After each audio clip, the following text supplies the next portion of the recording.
Ya está con nosotros Toño, a quien yo saludo con mucho gusto. Señor Toño. Mr. Becerra, Mr. Becerra, ¿cómo estás? Muy contento, Mr. Toño, de que ya nos vas a decir qué está sucediendo allá en Río de Janeiro. Cuéntanos qué destacado ha tenido pues la participación de atletas de todo el mundo, porque de la delegación mexicana es poco. Exacto, qué bueno, ¿no? Que tocas este tema de otro mundo, porque también se dan cosas muy interesantes, como Islas Fiji, que jugó fútbol contra México y que no la rifó para nada, pero ya se llevó por primera vez en su historia una medalla áurea. Esto fue en el rugby 7, es una de las dos modalidades que que se incorpora en los Juegos Olímpicos junto con el golf. Se llevan la medalla de oro contra la Gran Bretaña, un país chiquitito de apenas 330 islas, me parece. Otro dato que también se da es la primer mujer egipcia que se lleva también una medalla de oro. Eso fue para Ahmed Amaya, que ella en halterofilia en 69 kilogramos se lleva el primer bronce histórico también para las mujeres egipcias. Y por supuesto que también se dio un caso de un norcoreano, Chol Om-jung, en la halterofilia también. Él se lleva medalla de plata. Él en Londres se había llevado el oro, pero resulta que ahora declara, una vez de que se lleva la medalla, que cuando llegue a su país lo van a asesinar, lo van a matar, porque es una deshonra a su país. Sabemos bien que el país de Norcorea, bueno, se jacta por tener estos problemas de guerra. Sí. También se dio que en Sudáfrica la selección de fútbol queda en el último lugar, los entran a todos en una placita y toda la gente llegaba a escupirles en la cara por una hora a todos los seleccionados porque habían pues hecho una deshonra internacional para su país. Pero dentro eso no es espíritu deportivo. Sí, no, pero bueno, eso es lo que pasa en otros lugares. Mientras tanto nos vamos a lo que es la delegación mexicana, porque inmediato, muy temprano, el golf está en este momento en actividad con Rodolfo Casaubon, pero México ya tiene 5 eliminados de un jalón en lo que va en esta jornada del día de hoy, viernes. En el par de remos cortos, tanto rama varonil y femenil, Juan Carlos Cabrera y Kenia Lechuga. Juan Carlos Cabrera en la semifinal queda en el cuarto lugar, Kenia Lechuga queda en el sexto. La pareja, estos novios que tanta popularidad tuvieron, pues bueno, lamentable, señor Becerra, que han quedado ya eliminados. Oye, muchos cuartos lugares estamos teniendo, ¿no? Estamos a centímetros de subirnos al podio, pero cuarto lugar. Sí, cuarto lugar. Hemos quedado, llevamos el de esta Alejandra Valencia, el de también Alejandra Zavala, ¿sí? También las dos sales, y hasta ahí. Ya sí. México no ha llegado más cerca. En clavados quedó en el quinto lugar. Y también decía Vanessa Zambotti, hoy queda eliminada en 78 kilogramos en el judo. Ella empata con su rival, con Emily Dion en el judo. Nadie se hace daño, pero se van al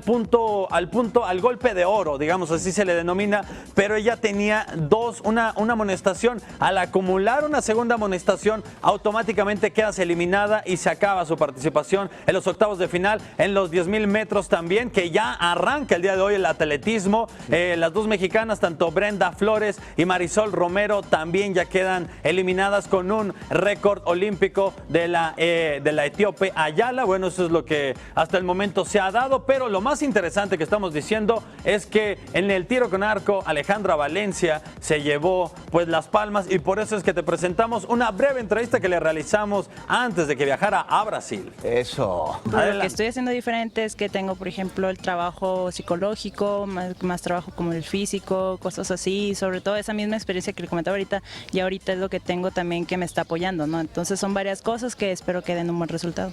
¿A ti posteriormente te gustaría seguir con esto, perfilarte para ser una entrenadora?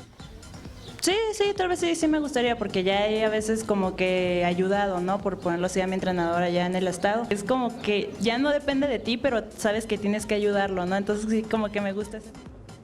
Y fíjate que su historia es bastante interesante. Ella, de allá de Hermosillo, de donde vive, casi al lado de su casa, había un lugar donde practicaban el tiro con arco. Él veía a los chavos practicar, le decía a sus papás, bueno, pues llévenme, ¿no?, a participar. Los papás le decían, bueno, pues es que no hay dineros, hija. Y entonces ella, resulta que su hermana Margarita tiene un accidente en bicicleta enfrente de este lugar. Llega un entrenador, Miguel Ángel Flores, entrenador de tiro con arco, la asiste, y en eso ella le dice, oye, ¿no me puedes dar una prueba? Pues me gusta mucho el tiro con arco. Y de ahí empezó la historia de Alejandra Valencia. Vieron en el tiro con arco. habilidades, vieron que tenía ahí unas habilidades que se podrían desarrollar. No, y por supuesto, y porque se la rifó, porque tú me decías que querías practicar la marcha y nunca te la rifaste, Mr. Becerra, y mira, y hasta ahí Me quedó. descalificaron a los quedó 2 tu historia. kilómetros, mano. A los 2 kilómetros. Es que es difícil no ponerse a correr, ¿no?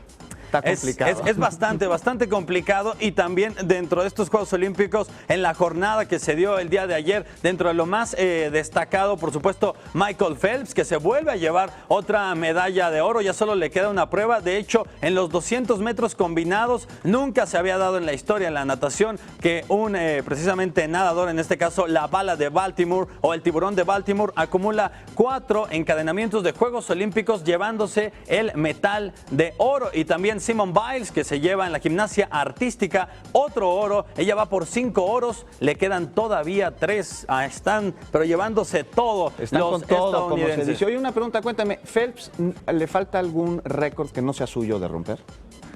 Híjole, pues no. Yo creo que no, Yo creo ¿verdad? que ya no le queda, le queda de otro. Hay que recordar que también Michael Phelps estuvo nadando sobre Paseo de la Reforma en 2010 cuando instalaron, no sé si recuerdas, una alberca gigante sobre Paseo de la Reforma. Vino a dar clases de natación. Sí, aquí estuvo. Se hizo una muchedumbre alrededor, todos sí, queríamos claro, verlo. y yo me puse de hecho a nadar con él. Y nada más para cerrar, esto es el calendario que tenemos de la participación de los mexicanos, que más adelante, por supuesto, usted puede seguir también a través de la plataforma de Capital 21, natación 50 metros femenil, Liliana Ibáñez, también Demita Vega, carrera 10, 11 y 12. Esto es en la vela, ella todavía no queda eliminada, va en la posición número 14. Más adelante, la otra actividad que tenemos es David Mieri Terán, que tiene carrera 10, 11 y 12. Él, al menos hasta el momento en la clasificación, va en el 5º lugar. Podría llegar a pescar alguna medalla. Ojalá. En el voleibol de playa, al final, México contra Holanda. Este ya es partido a muerte. Ojalá pasen también los mexicanos. Y en el atletismo se va a realizar a las 12:30 Daniel Gómez, Ever Palma y Julio César Salazar. Como dije, hoy ya se da el cambio de estafeta de lo que es la natación y entra, señor Becerra, entra el atletismo. Hecho, esperemos que ya encontremos una medalla en los próximos días, por lo menos una, ¿no? Puede Para caer en el taekwondo, como ya lo dije, el triatleta Crisanto Grajales, Lupita González, también marcha de 20 kilómetros. Pues por ahí, porque ya no le veo otra a la delegación mexicana. Pues muchísimas gracias, Toño, por decirnos más o menos cómo está sucediendo todo allá en Río 2016.